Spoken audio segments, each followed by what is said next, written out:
Susan Thompson, what's the difference between losing weight and losing fat? And why does that matter after 45?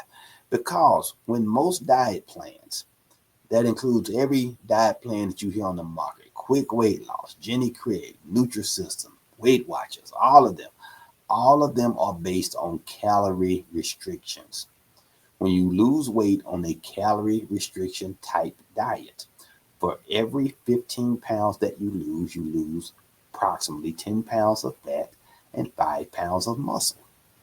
The problem is the average weight loss on one of those diets is 20 to 30 pounds. Let's say you did it great. You lost 30 pounds. But 6 months later, you stopped doing it and you gained the 30 pounds back. The problem with that is that you lose 10 plus 5 and 10 plus 5. So you lose 20 pounds of fat, 10 pounds of muscle. But when you gain it back, you gain back all fat.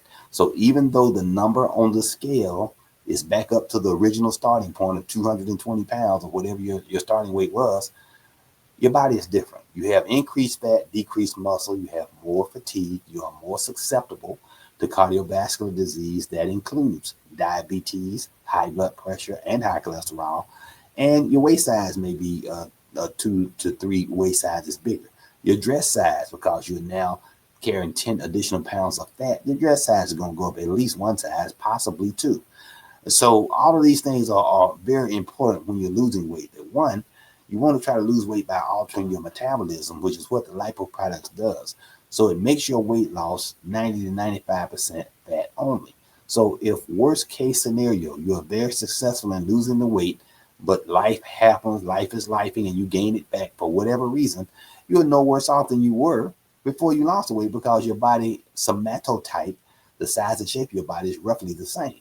Now, hopefully that won't happen because we've altered your metabolism. All you have to do is keep doing those things. That may mean staying on products in a maintenance type of plan, but it doesn't necessarily mean that. Dr. Collier is famously 30 pounds down, and I'm taking Dr. Collier's Essential Trio. I do take the Lipo Nights, one, because it gives me a great night's sleep. Two, it helps take care of abdominal fat, and nobody wants to have that pouchy belly. So I do take those on a routine basis. So regardless of what my weight status is, I want to keep my body fat low.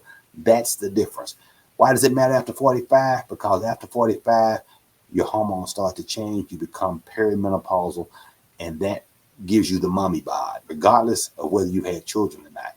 That 28-inch waist that you had when you were 18 is now 38 inches or 48 inches, because the hormonal changes makes your body deposit fat in the abdominal area and the latter portion of the hips, the outside hip areas. You get saddlebags and you get a big stomach.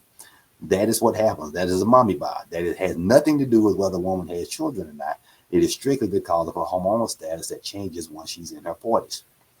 So that can be corrected and prevented. You can prevent it if it hasn't happened to you, because it will happen to you. And the best guide as to how it will happen is to look at your own mother and look at your older sibling sisters, if you have any. As their body has changed, that is exactly what's going to happen to you. Your mother is the best indicator. However your mother's body is at that point in her life, then that's probably the body style that you're going to have, unless you do some things to address it. Things you can do to address it: the Lipo Nights, which takes care of the abdominal fat, decreases cortisol, that stress hormone that makes your body deposit abdominal fat. The fat that it deposits goes straight to your abdomen. And then again, just life stress, anxiety, all those things that happen as you age, as you have your own children. The worration increases, the stress increases. And again, things that just happen in life, all the stresses in life, just going to work, paying your bills, getting along with your coworkers, all of those things that are stressful, that make it difficult for you to get through your day, increases that stress hormone and gives you that increased abdominal fat. So that's what that is, Susan. Thank you so much. Great question.